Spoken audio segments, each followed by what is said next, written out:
la víctima es la que tiene que cambiar de grupo, de amigos, de clase, de colegio. ¿Qué pasos podemos seguir si descubres que tu hijo es víctima de acoso? Un niño tarda entre 1 año, 1 año y medio en poder sintomatizar que es víctima de abuso. Cambios en el ciclo del sueño, la alimentación, a desarrollar ansiedad. Pero también tenemos como víctima a los agresores. Claro que no puedo modificar esa familia donde la violencia está dentro del núcleo familiar. Claro. Pero puedo acceder al niño. Pero luego vuelven a su núcleo. Y ellos me decían, esto yo no lo puedo hacer porque me van a insultar y voy a ser yo el agredido. Cuando no se abre ese niño o esa niña, ¿cómo se gestiona eso? En el momento en que tú vas y le dices, tenemos que hablar, la has fastidiado. También hay colegios que levantan la banderita de en este cole no ha habido bullying. Para mí significa que no has estado suficientemente pendiente de ver los casos que hay. ¿Un niño o una niña es realmente consciente de lo que hace cuando es un acosador? Hay gente que sí y hay gente que no. Y en los dos me preocupan.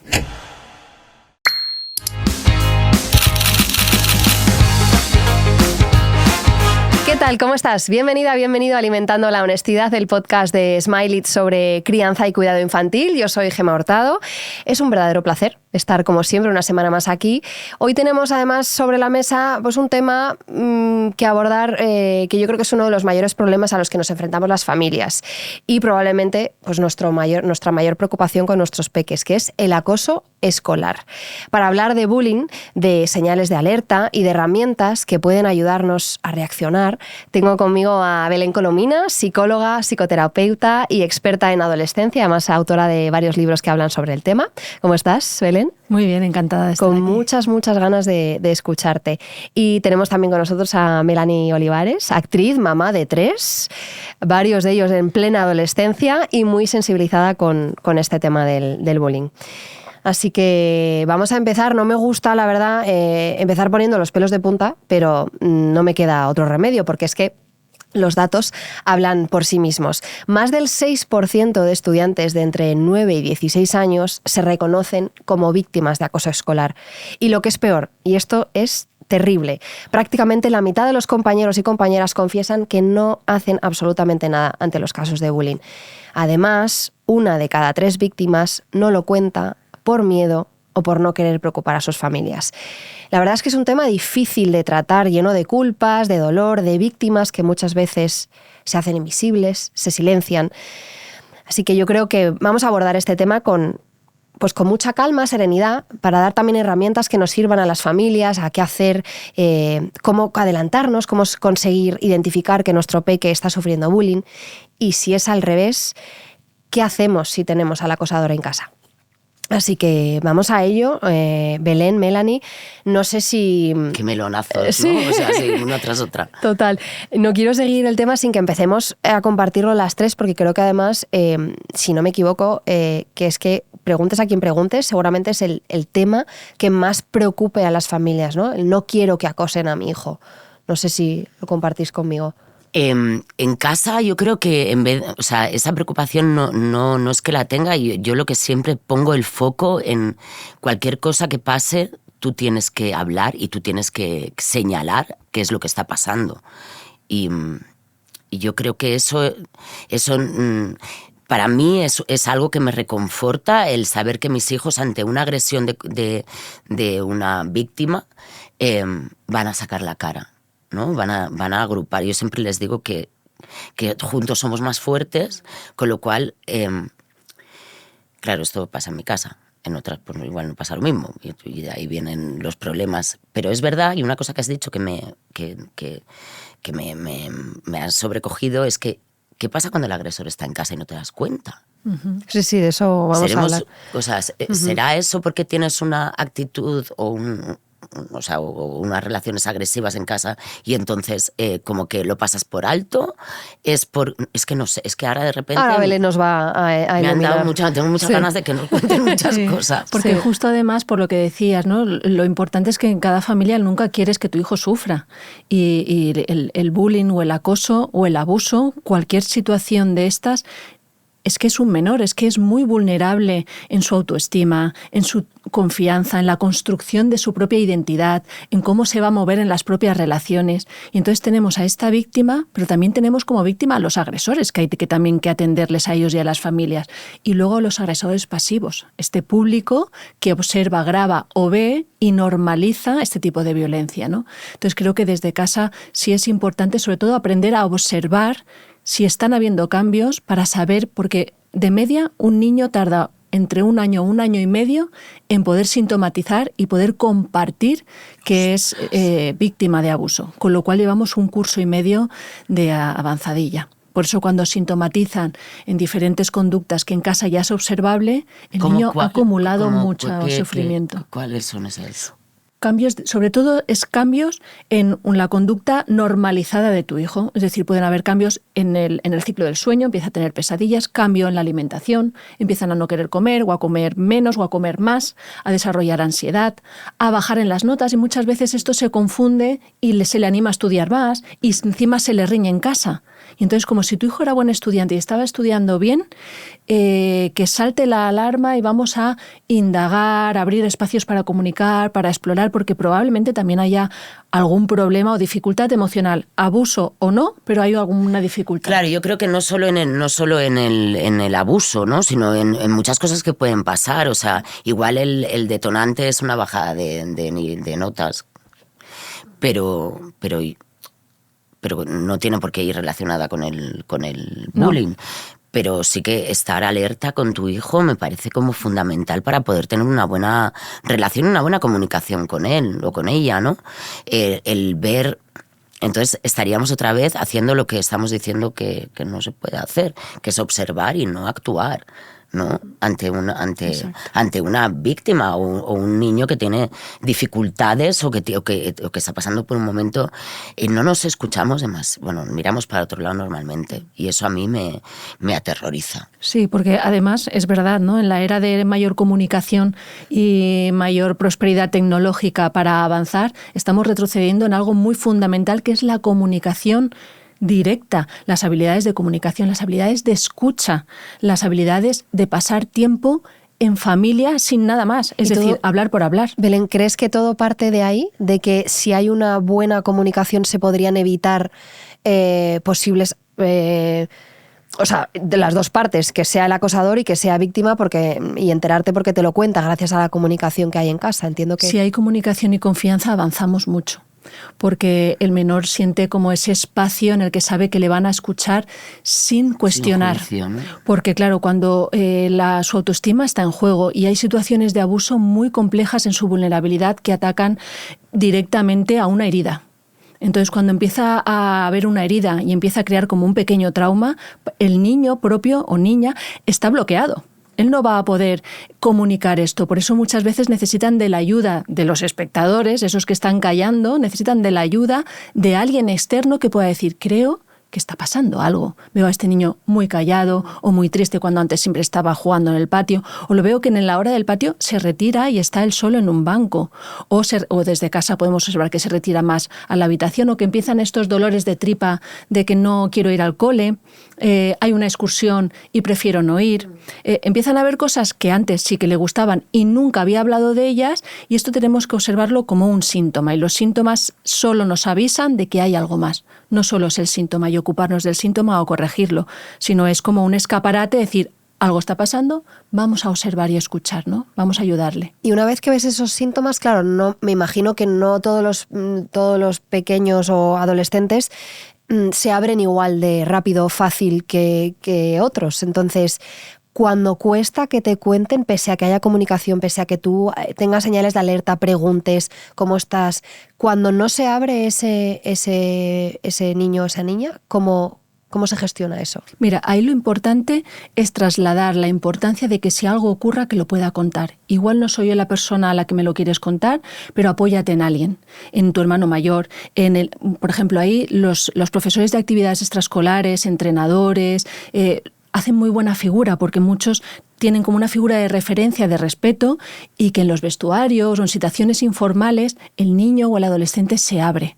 Y ahí también se observan los cambios, porque hay cambios en el vestuario o cambios que tú empiezas a ver cambios conductuales en el menor. Entonces es importante que entre todos hagamos como una buena red de acción para atenderlos y prestarles como esa puerta abierta y decir, oye, ¿está pasando algo? Porque desde ahí yo he tenido muchos casos en consulta que ha sido gracias a la voz de un profesor de extraescolar o un entrenador deportivo que ya ha podido avisar a los papás, ¿no?, de que algo ocurría.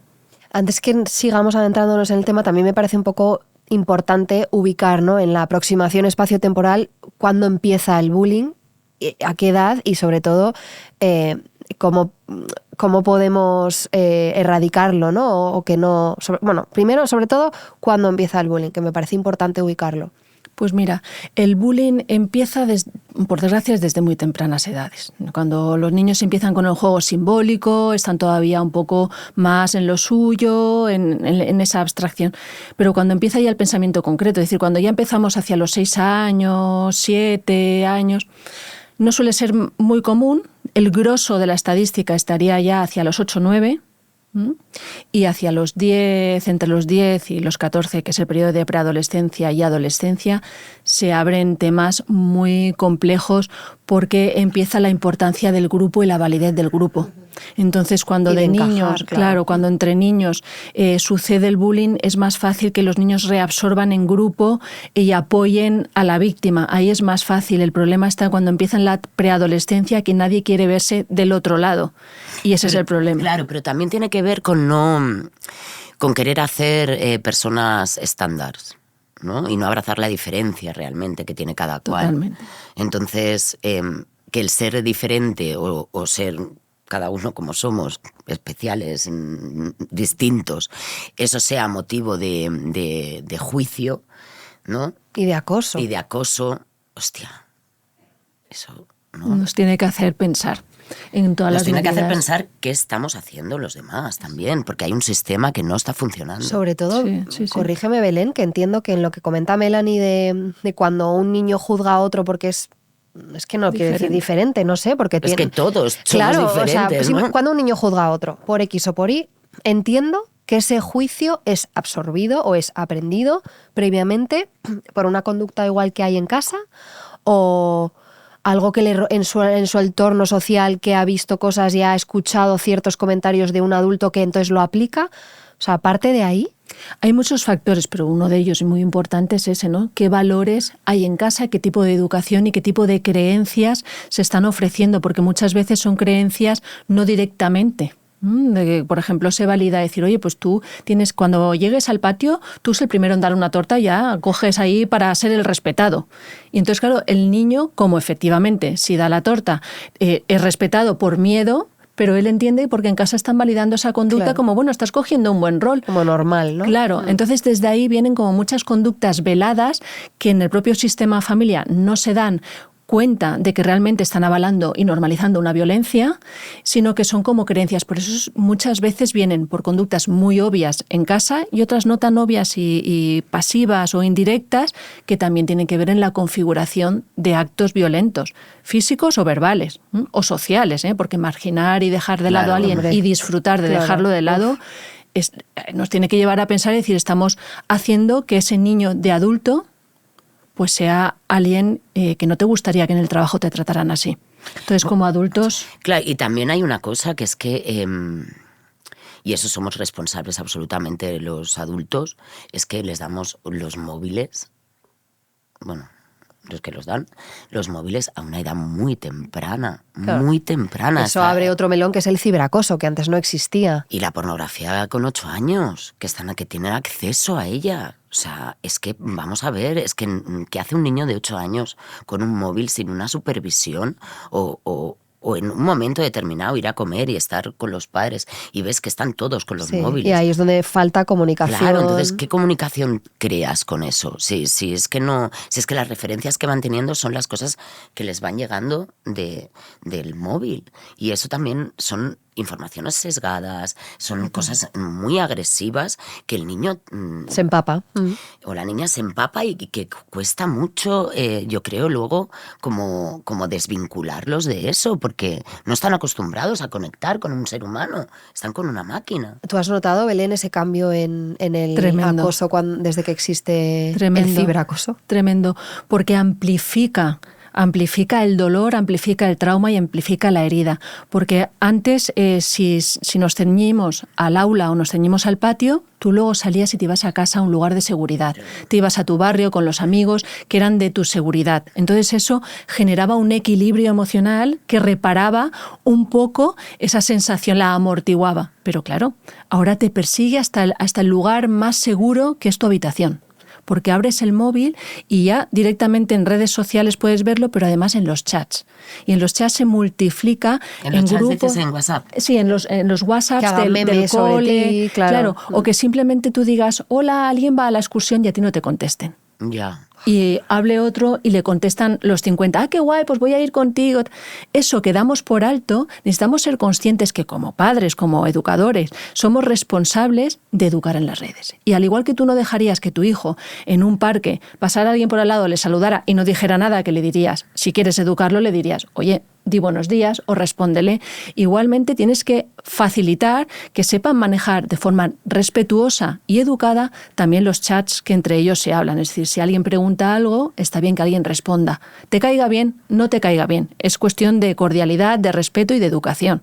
Otra cosa luego es a quién prefieres como mejor amigo. Entonces, esa resonancia que entra dentro, o así igual en la adolescencia, cuando empiezan con los ligues o con quien te gusta alguien, es decir, antes tú lo dejabas y te sentías mal y ya luego hacías tu marcha y ahí ibas hacia otro lado. Pero claro, ahora te martillean con fotos de con otra, esta es mejor que tú, y ahí empieza también como una especie de acoso hacia tu autoestima y tu confianza. Y no olvidemos que son edades en las cuales efectivamente, que Melanie antes también ha aludido a eso, que como sociedad o como adultos somos responsables también del mundo que les presentamos. Y les hemos presentado una tecnología, les hemos presentado una puerta abierta a un mundo que necesitamos hacernos cargo de lo que les hemos dado. Es que nosotros no somos, o sea, no nos hacemos cargo ni sabemos la mitad de lo que está pasando ahí. ¿Un niño o una niña es realmente consciente de lo que hace cuando es un acosador? ¿Realmente lo es? Un niño de 9 años. Pues bueno, hay de todo, ¿eh? No podemos generalizar, pero sí podemos ver determinadas directrices. Hay gente que sí y hay gente que no. Y en los dos me preocupan.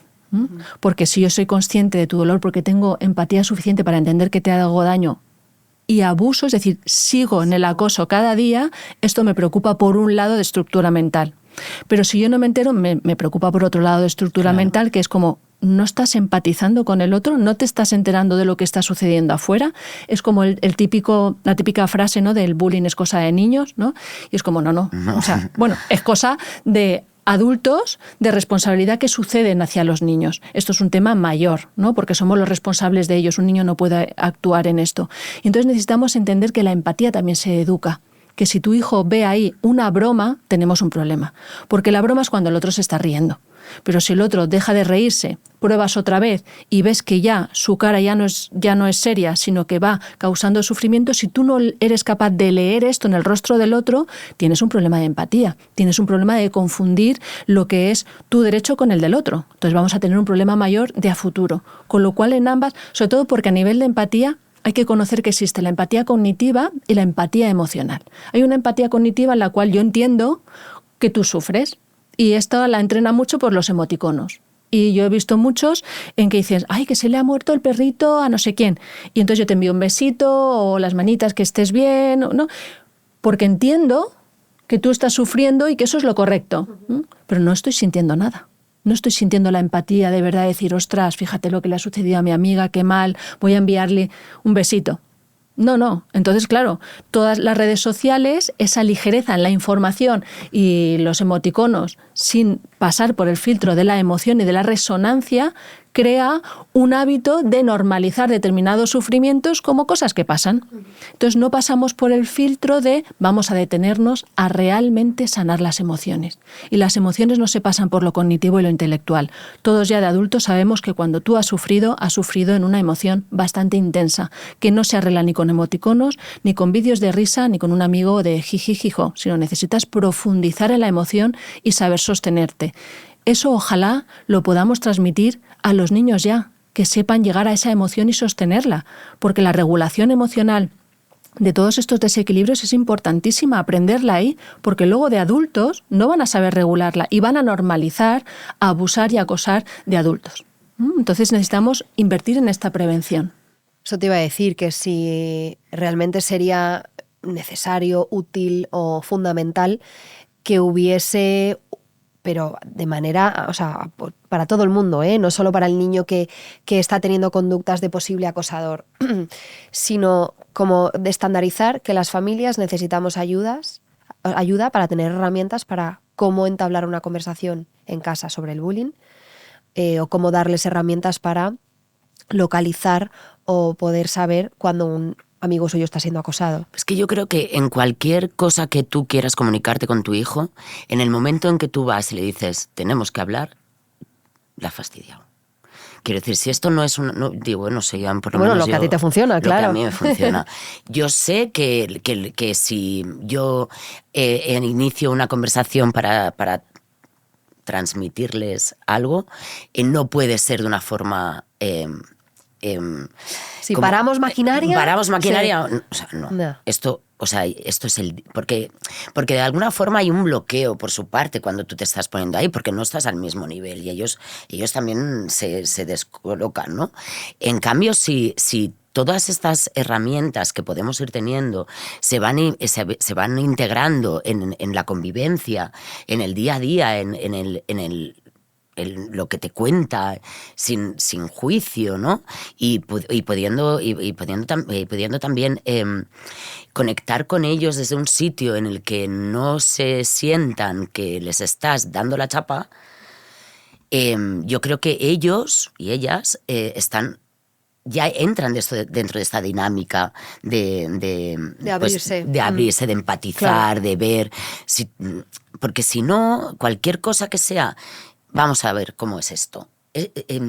A mí si me pasa al revés, a mí me crea mucha angustia, ¿no? Yo prefiero que nos lo vayamos contando. Sí, ¿no? Está muy bien que lo digas porque es cierto, es una pauta muy importante que a veces queremos como obligar a que cuenten, ¿no? Y bajo ese velo me enfado si no lo haces. No, tenemos que... la comunicación es algo abierta y algo, sobre todo cuando voy a comunicar cosas complicadas sobre mí. Entonces, desde ahí lo que necesito es confianza.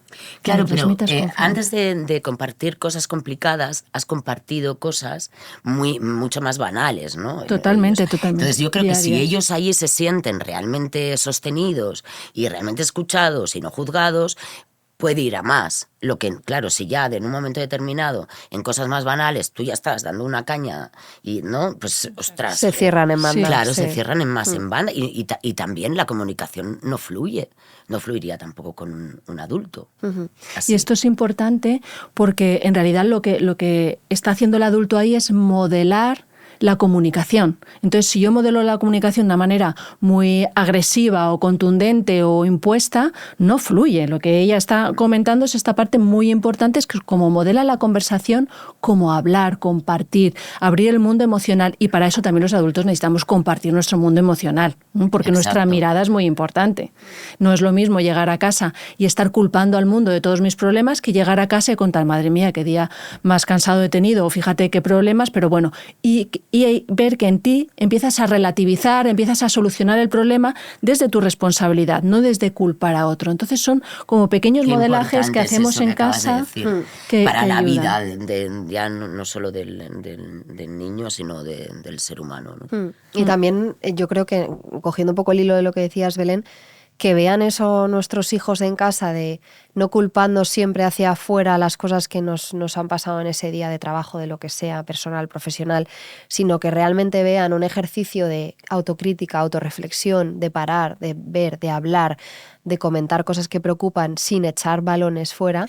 Creo que eso también, claro, humaniza el papel de los padres y creo, corrígeme, que eso entiendo que ayudará también mucho al niño a absorber esa forma de enfrentarse a la vida y de también poder abrirse ante ciertas situaciones de acoso, de decir, es que me está pasando esto, ¿no?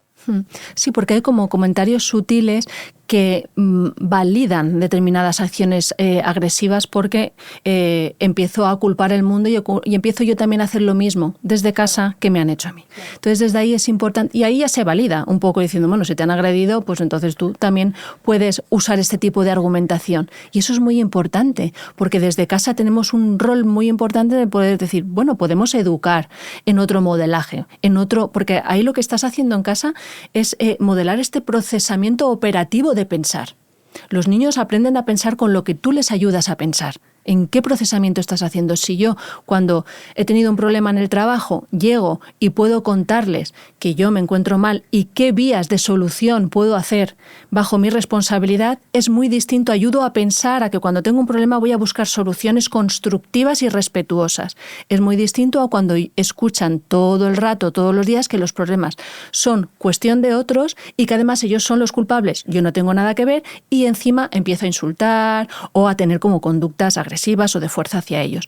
Eso no implica que no nos enfademos en casa. Nos podemos enfadar y los enfados es como una emoción y está bien. Pero ¿qué hacemos con ese enfado? Y esto es lo que ellos necesitan aprender de ti. Cómo nos enfadamos de una manera resolutiva y respetuosa. Claro, porque si no pasa la víctima, pasa a ser agresor también, ¿no? Totalmente. O sea, ¿habéis visto Adolescencia? Bueno, seguramente no. Habla precisamente de eso, ¿no?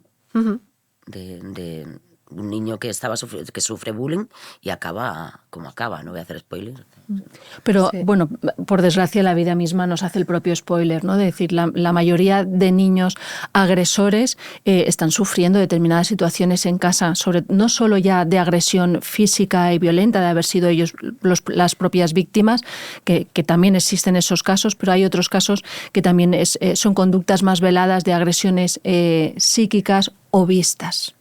Claro. Y ahí es donde, por eso yo quiero ver también al acosador o al abusón o al agresor también de una forma en que es una víctima. Y necesitamos también igualmente ayudarle a que no siga reproduciendo este patrón, porque si no le ayudamos, lo que estamos también desde el colegio, desde casa o desde ser alguien en la calle que lo está viendo, cuando no actuamos estamos validando y normalizando un tipo de conducta que es muy peligroso para un niño, para el otro y para los que están viendo. Porque también genera un mecanismo de indefensión, claro. Saber que si luego te va a pasar a ti, nadie te va a defender. Sí, total. Sí, yo soy muy pesada con eso, con mis hijos. Yo si ves algo, métete. No, pesada, ¿no? Al revés, claro. Bueno, porque me parece que es la única vía que tenemos que nos protejamos. ¿No? Sí, porque además callar es perpetuar acoso también. Es como un acoso pasivo. Yo se lo digo, tú tienes la misma responsabilidad. Si tú te callas ante una agresión, los dos pequeños tienen 8 y 13. Y ellos son súper conscientes también, ¿no? De eso. Sí, eso igual es algo... Es fundamental. Y me gustaría ahora un poco qué pasaría o qué pasos podemos seguir si... Voy a empezar por la víctima. Si de repente descubres en tu casa que tu hijo es víctima de acoso, ¿qué pasos se siguen? Mira, el primero, que ya no es tanto de procedimiento, sino de atención, es validar a tu hijo.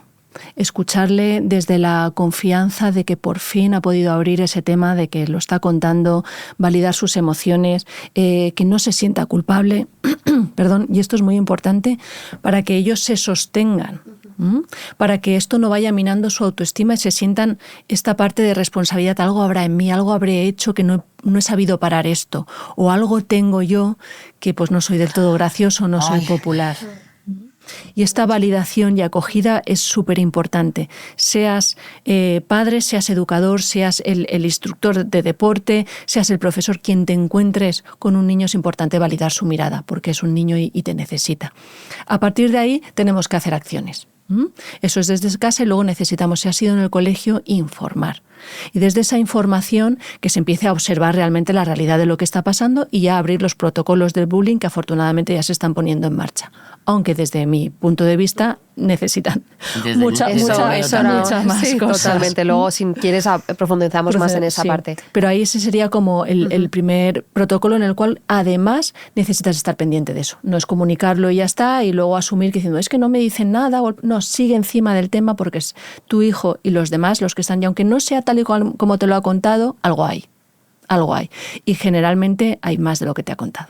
Claro. Porque te está contando lo que él sabe reflejar o lo que él sabe expresar, pero la simple conducta de me paso en el patio todo el día en un banco, pero está bien para mí porque yo me gusta leer, y entonces desde ahí esa autojustificación dice, no, un niño le gusta hablar, reír, estar con el grupo, no estar a solas. Si no tiene algún trastorno que le encanta estar a solas, ¿no? Pero desde ahí todos los niños necesitan estar en grupo, sentirse válidos, sentirse uno más y sentirse pertenecientes. Entonces estamos haciendo muchas acciones para integrar socialmente a todos, pero nos dejamos algo muy importante, que es realmente el trabajo con el respeto real de todas esas diferencias, porque conforme hablábamos al principio, todos y cada uno de nosotros somos distintos, y menos mal. Que luego hablaremos de los protocolos, pero que muchas veces al final el que se va del colegio y al que se le hace invisible es a la víctima. Es a la víctima. Porque no se ha establecido un protocolo, y entonces realmente tú lo haces como padre para proteger a tu hijo, ¿no? Corrígeme, Belén, para que no vaya más allá. Claro, pero si socialmente el sistema está así de infecto, o sea, yo puedo llevarme a mi niño a otro colegio, pero puede volver a pasar exactamente lo mismo, ¿no?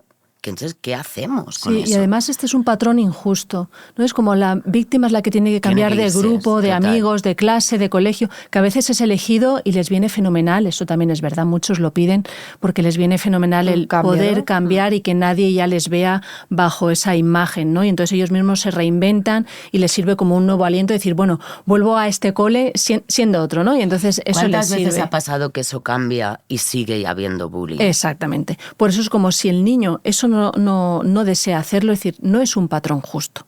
Es decir, aquí la actuación está en el parámetro donde ha ocurrido, que es dentro de este colegio. Entonces se tiene que resolver desde ahí para que el estigma que ha sucedido en esta clase sea reparado y todos puedan participar de la resolución de esta autoestima del niño. Es que es una responsabilidad global. Global, del grupo. No es de solo de ¿Y cuando el colegio no responde como tú querrías que respondiese como padre? Mira, a mí eso me crea mucha frustración e impotencia, sobre todo porque también hay colegios que levantan como la banderita de en este cole no ha habido bullying, ¿no? Y entonces está muy bien decir, bueno, a mí eso me extraña, con lo cual el que tú la levantas para mí significa que no has estado suficientemente pendiente de ver los casos que hay. Porque por estadística a mí me cuadra que en cada una de las clases, por desgracia, hay algún niño o acosador o víctima. Entonces, la historia es cuando un cole no se estigmatiza porque tenga protocolos abiertos, sino todo lo contrario, porque es un colegio que está actuando con lo que está viendo y responsabilizándose de verdad de la educación tanto individual como social y del grupo. Entonces, yo ahí implementaría algo muy importante que, bueno, no me cansaré de decirlo porque para mí es muy importante la hora del patio.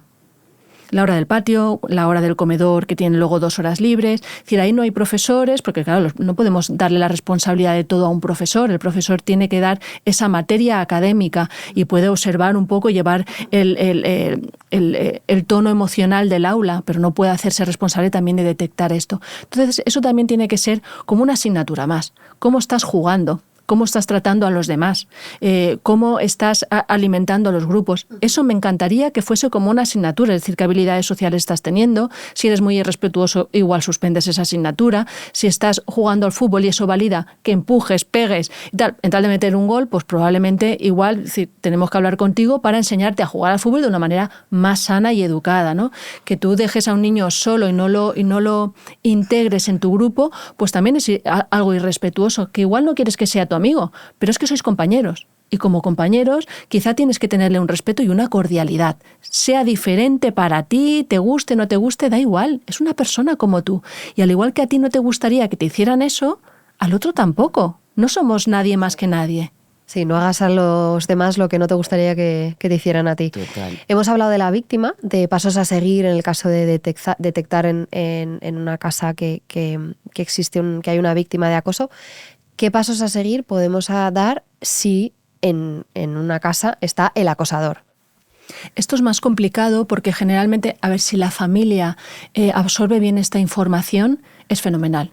Porque entonces se puede actuar y minimizar rápidamente, ¿m? Porque son conscientes de acompañar y ver y detectar qué es lo que está sucediendo. Es decir, ¿qué ha pasado para que ahora de repente esté creando esos valores agresivos dentro del aula, ¿no? Y entonces si la familia puede verlo, fenomenal, porque participa de la resolución. Claro, pero generalmente eso no te lo iba a ven. decir. ¿Qué dirán mi hijo? ¿Cómo? Claro. Pero si El es entre problema es ese. hermanos Ya.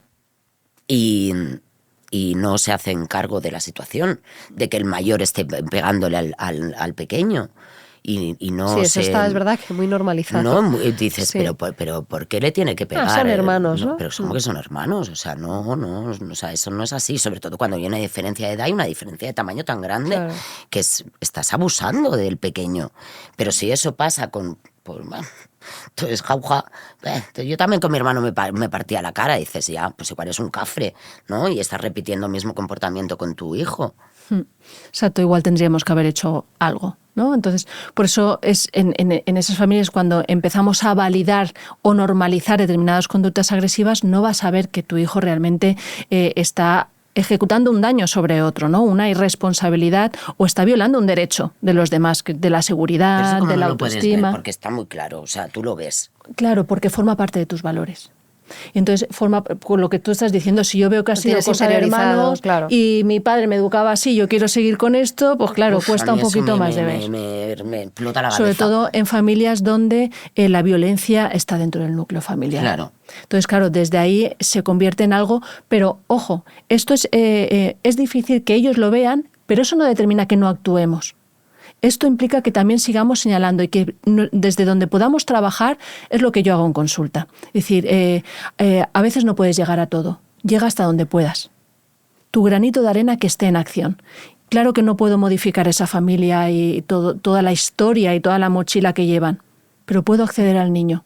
Puedo acceder al niño en el aula, en el patio, en consulta, en clases, en cursos, y puedo acompañarle dándole otra referencia, porque durante muchos años yo he trabajado en centros de reeducación con personas violentas, agresores sexuales, y desde ahí yo me he dado cuenta que lo que más han agradecido, lo que más ha funcionado es poder llegar a tener otro modelo de una persona de confianza y que les den unas referencias relacionales sanas. Desde la validez de ya no te miro ni te juzgo como un agresor, sino como un niño que necesita volver a aprender y reconstruir esas relaciones. Entonces, como si tú quieres, yo te abro la puerta, te doy la mano y aquí estoy y vamos a trabajar esto. Y he visto cambios fantásticos, cambios que no son fantásticos y otros sí. Sobre todo muchos de ellos me comentaban, claro, ellos empiezan a aprender determinadas habilidades y a manejarse en las relaciones, pero luego vuelven a su núcleo. Y ellos me decían, esto allí no lo puedo hacer porque entonces me van a llamar marica y me van a insultar y voy a ser yo el agredido. Con lo cual allí, entonces claro, si los devolvemos al mismo lugar y ellos siguen en el mismo contexto, no les damos la oportunidad de abrir la puerta y decir, tira para otro lado que hay mucha gente que te va a dar la mano. No, es que, claro, es que viene desde de muy atrás. Claro. En el caso de muchos acosadores. Sí, y ellos también merecen que les demos la mano y la oportunidad justo. de ser de otra manera, sí, porque muchos de ellos saben en su cuerpo que no les ha gustado lo que están viviendo en casa. Entonces, desde ahí saben que no quieren reproducir eso, pero ¿qué hacen si no ven otra cosa? Y para poder sobrevivir en donde están necesitan como entrar dentro de ese ciclo. Entonces, es tan importante que aunque la familia no lo vea, en el lugar en el que estemos siempre otorguemos una mirada sin juicio a cualquier niño y adolescente y que podamos brindar la mano a que puedan caminar seguros hacia otro lado, si quieren. Si quieren, yo te doy la mano. Si no quieres, no puedo hacer un cambio que tú no quieras cambiar. Pero si quieres y si necesitas encontrarte mejor, bueno, pues aquí estamos, ¿no? Creo que esa parte es importante. De forma breve, me gustaría que hablásemos de cómo curar a la víctima sin hacerla invisible y también cómo curar al acosador, que me parece también muy importante. Así, si lo puedes comentar así de forma muy breve. Sí, bueno, hay Es muy complejo porque es una educación global de muchas aristas que habría que analizar, ¿no? Si viene por creencias o valores familiares, o si viene por unos patrones de violencia ya que yo haya sufrido y ya hay traumas, ¿no? Es decir, hay muchas cosas, pero así como en general podríamos decir que la parte más importante es abrir espacios de escucha, de validez emocional y de cómo resolver determinadas conductas desde la paz. Es decir, la paz no es que no hayan conflictos, sino es aprender a resolver los conflictos de una manera serena, respetuosa y que las dos partes salgan ganando. Es decir, que yo pueda resolver mi problema sabiendo que tú también lo tienes y que entonces necesitamos resolver para ganar los dos, una posición intermedia, desde algo constructivo, desde algo sano. Entonces, si empezamos a educar ya no solo en las emociones, sino cómo construir la resolución de problemas, no solo que gane yo, sino que ganemos todos y que en ese ganar todos también gane el aula y gane la clase, si empezamos a sentir que somos una comunidad y no somos seres individuales, porque además como individuos a solas no vamos a ningún lado, somos una sociedad y nos necesitamos, también como adultos. Entonces no podemos validar eso, sino aprender a gestionar los problemas y las emociones de una manera sana. Y para eso necesitan espacios de compartir esto sin juicio, no desde un protocolo o unas diapositivas que ponemos como información de lo que es una emoción, sino llevados a cuando ha habido un problema, vamos realmente a mirarlo y a respetar las opiniones y las sensaciones de cada uno. Y luego en una educación en la diversidad. Y te digo perdona, sí, es súper interesante lo que dices, pero yo los metí a todos en teatro. También. Te lo digo en serio, También. Es una manera de, cuando tú educas en el amor, en el respeto, en la escucha, en el no juicio, en la observación, sabes que la cagaremos en otras millones de cosas, ¿eh? Sí, pero quiero 100%. decir, eso ya forma parte de tu ecosistema en casa, de alguna forma. Sí, por eso decía que a mí me gusta mucho porque me ayuda desde muy pequeña en un momento de súper, ¿no? De un momento súper bonito de familia, incluso no tiene por qué ser antes de ir a dormir o en otro momento tal, de tratar estos temas que luego, adaptados a su edad, surgen conversaciones. Claro.